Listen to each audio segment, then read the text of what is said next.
Greetings, Pisces. Welcome to your horoscope. So, right now is a time when creativity begins to blossom and bloom. It's kind of like how I live in an area where there are mountains. There's a couple of volcanoes. One's like 10,500, another one's like 14,150, something like that. And, both of these mountains are permanently snow-capped. But the valley below goes down to like 200 feet to 500 feet.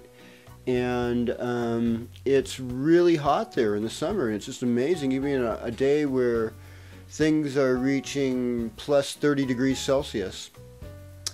And there's snow that you can see visibly all around the mountains, even though there's waves of heat coming up. I'm just saying it's an amazing place. And I think of this for you, Pisces, because I'm thinking of like how in the springtime, well, in April, everything's green in the valley. But by the end of May, everything starts to dry out there, but it's still kind of green in the foothills. And then by June, everything starts to dry out over there. And then up in the higher mountains in late June, things are still nice and green. So it's like, I say go to the high country. And even though that's just a metaphor, because you might live in the Netherlands, and there's no high country to go if you live in the Netherlands. But there is a way that you can take yourself even to the library and look at beautiful pictures. Check out possibilities on the internet. It is a time for you to open your heart. It is a time for you to play with your kids. It's a time for you to enjoy love.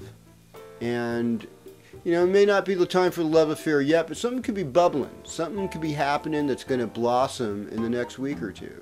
So I say, take some risk, enjoy yourself. I look forward to being with you next week when you tell me about all this good news.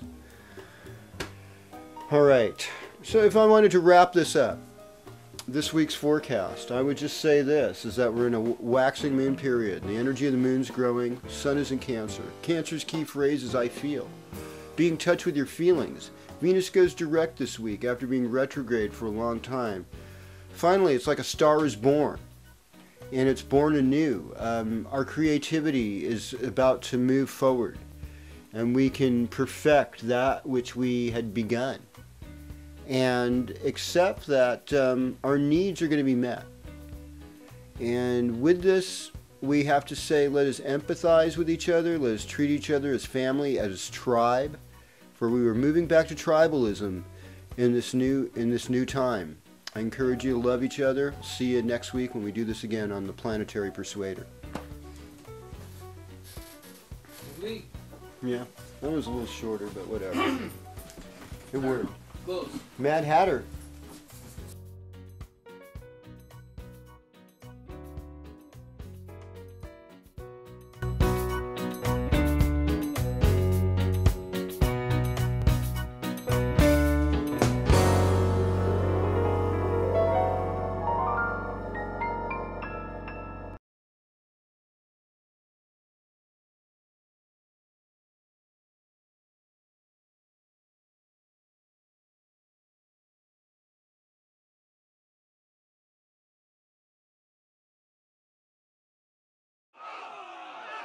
Citizen Television.